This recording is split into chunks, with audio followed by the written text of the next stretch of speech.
বড় ভাই এত তাড়াহুড়ো করে কোন যাচ্ছে? সৌদি আরবে আর আজকে রোজা হচ্ছে, বাংলাদেশে কালকে হবে, তাই হুদায় রাত পর্যন্ত ওয়েট না করে আগে ভাগে চলে যাচ্ছি।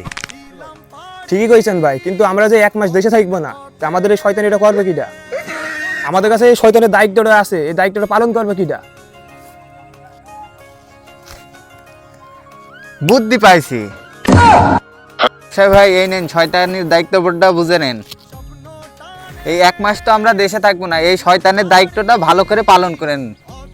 প্রত্যেকটা জিনিসের দাম বাড়িয়ে দেবেন, ছোলা, বুট, খেজুর, আপেল, লেবু সব কিছুর দাম বাড়িয়ে দেবেন, যেন সাধারণ মানুষ কিনে না খেতে পারে। এই রমজান মাসে এই শয়তানের দায়িত্বটা কিন্তু ভালো করে পালন করতে হবে আপনার। আমরা এই রমজান মাসে থাকছি না, এই দায়িত্বটা কিন্তু পুরাপুরি আপনার। আচ্ছা ভাই ঠিক আছে, আপনার টেনশন করা লাগবে না।